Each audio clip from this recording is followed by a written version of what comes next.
신혼부부는 보금자료론을 활용해 어떻게 문제를 해결했을까요? 기존에 스트레스 DSR 적용해서 일반 대출을 만약에 받는다고 하면 2억 1천만 원밖에 대출이 나오지 않았는데요.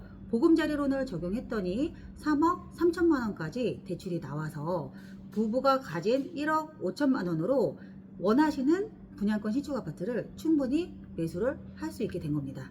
얼마 전 저희 사무실에 신혼부부가 방문해 주셨습니다.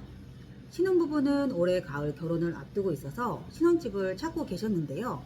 두 분 다 집을 매수하신 경험이 없는 분이셔서 어떻게 집을 사야 할지, 그리고 현재 가지고 있는 돈으로는 살 수 있는지 계산하는 게 너무 어렵다고 하시더라고요. 그리고 특히 요새 젊은 분들은 정말 신축을 사랑하시는데요. 이번 문의해 주신 신혼부부도 신축 아파트만 보고 계신다고 하셨어요. 그래서 미리 알아보고 온 집도 다가오는 가을에 첫 입주를 시작하는 신축 아파트였습니다. 아시다시피 입주를 시작하는 아파트는 아직 등기가 나오지 않은 상태의 분양권이기 때문에 우선 분양권 상태로 권리를 받아온 다음 입주하실 때 다시 집단 등기 또는 개별 등기로 소유권 이전을 진행하시면 되는데요. 처음 집을 매수하시는 분들이라면 이런 모든 과정을 처음부터 이해하기가 당연히 어렵겠죠. 그래서 저희 공인중개사가 있는 거고요. 여하튼 제일 중요한 것은 신혼부부가 과연 집을 얼마에 살 수 있을까요? 공급가액 플러스 확정비 포함해서 매매가가 4억 8천만 원인 분양권 상태의 신축 아파트를 매수하시기를 희망하셨었고요. 9월에 입주를 해야 했고 자기 자본금이 1억 5천 정도에 있었는데요. 한 분이 사업을 하셔서 소득이 너무 적게 잡으셔서 부부 합산 소득이 아쉽게도 연 3천만 원밖에 되질 않았습니다.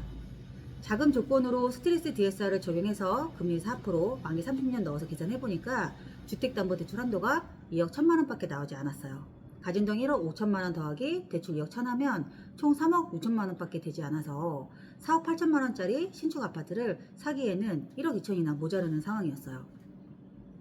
소득이 적어서 대출 한도가 안 나와서 원하시는 신축 아파트를 사고 싶은데 살 수가 없는 상황인 거죠.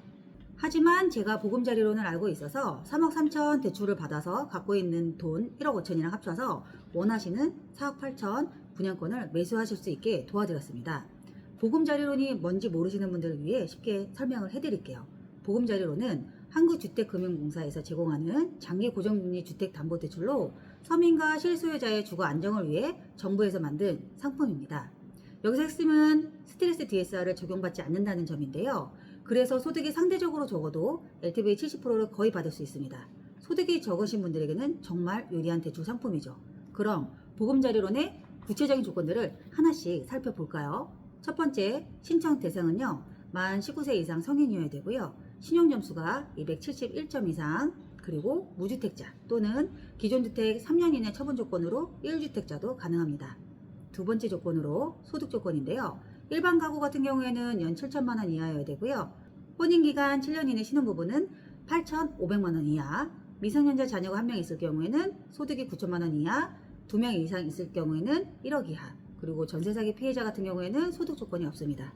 그리고 제일 중요한 대출 한도는 일반 가구는 3억 6천만 원까지가 가능하고요. 세계 최초는 4억 2천만 원, 그리고 LTV 최대 70%를 적용받을 수가 있다는 점, 대신에 DTI 최대 60% 이내에 들어와야 돼요. 네 번째 대상주택은 아파트 연립 다세대 단독 모두 가능하고요. 부동산 가액이 KB 시세, 감정평가액, 매매가액 세 가지 모두 6억 원 이하여야 해요.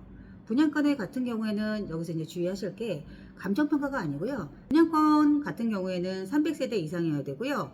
분양가액 산정 시에는 공급금액과 확장기비까지만 포함한다는 사실이에요. 그래서 감정평가로 들어가지 않는다는 사실 유의해 주시고요. 다섯 번째 대출 금리는 3.65%에서 3.95%로 차등 적용되고 있고요. 신혼부부 우대금리 받으면 3.55%까지도 가능해집니다. 여섯 번째 이용기간은 현재 보금자리로는 10년, 15년, 20년, 30년, 40년, 50년까지 선택 가능한데요. 40년 같은 경우에는 만 39세 이하 또는 만 49세 이하의 신혼부부만 가능하고요. 50년 같은 경우에는 만 34세 이하 또는 만 39세 이하 신혼부부만 가능합니다.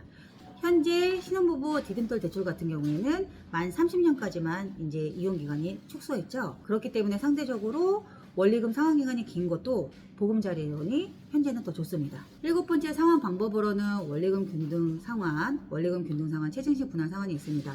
원리금 균등 상환 같은 경우에는 맨 처음에부터 끝까지 내는 그 원리금의 균이라는 상품이고요. 원금 균등은 원금을 처음부터 일정하게 똑같은 금액을 상환하기 때문에 초반에는 많이 내지만 갈수록 적게 내는 상품이고, 체증식 상품 같은 경우에는 나중에 내는 최종적으로 이자가 제일 크기는 하지만 초반 3년까지는 가장 적게 내는 원리금 상환 방법입니다. 그렇기 때문에 제가 신혼부부들에게는 이 집에서 평생 살 게 아니기 때문에 체증식으로 제가 이제 받을 수 있는 분들은 받으시라고 보내드리고 있고요. 3년 후에 다시 한번 대출을 갈아타라고 말씀을 드리고 있습니다. 자, 이제 처음에 말씀드린 고객 사례로 다시 돌아가 볼게요. 신혼부부는 보금자료론을 활용해 어떻게 문제를 해결했을까요? 기존에 스테이스 DSR 적용해서 일반 대출을 만약에 받는다고 하면 2억 1천만 원밖에 대출이 나오지 않았는데요. 보금자리론을 적용했더니 3억 3천만 원까지 대출이 나와서 부부가 가진 1억 5천만 원으로 원하시는 분양권 신축 아파트를 충분히 매수를 할 수 있게 된 겁니다. 여기서 보금자리론의 중요한 포인트는 DSR을 보지 않는다는 것이고요. 일반 대출에서는 소득 대비 총 부채 원리금 상환 비율을 보는 DSR을 보지만 보금자리론은 DTI 60% 안에만 들어오면 된다는 거고, 거기에 체증식 상환까지 하면 초반 3년간 월 상환 부담도 크게 줄일 수가 있기 때문에 나중에 소득이 늘어나거나 다른 조건의 대출이 나오면 갈아타시면 됩니다. 보금자리론을 활용하실 때 꼭 기억하셔야 할 몇 가지가 있어요. 첫 번째, 주택가격이 6억 원 이하여야 한다는 점. 분양권의 경우 분양가 플러스 확장비 기준이니까 반드시 꼼꼼히 계산해 보셔야 된다는 것. 두 번째, 중도상환 수수료 3%가 있어요. 하지만 3년 후 수수료는 없이 갈아탈 수 있으니까 장기적인 관점에서 계획을 세우시면 됩니다. 세 번째, 무주택자가 원칙이지만 1주택자도 처분 조건으로 가능하고요. 마지막에 가장 중요한 건 본인의 상황에 맞는 정확한 계산과 상담이 필요하다는 점입니다. 저희 더샵 링크시티 대한부동산은 대출 한도를 계산하기 힘드시거나 처음 집을 매수하시는 신혼부부들에게 대출 한도를 계산해드리고 필요한 자금을 알려드려 안전하게 내 집 마련에 성공을 도와드리고 있습니다. 집을 매수하고 싶은데 내가 필요한 자본금이 얼마인지 아는 게 없어 답답하신 분들은 아래 고정 댓글로 문의 주시면 친절하고 상세한 상담 받아보실 수 있습니다.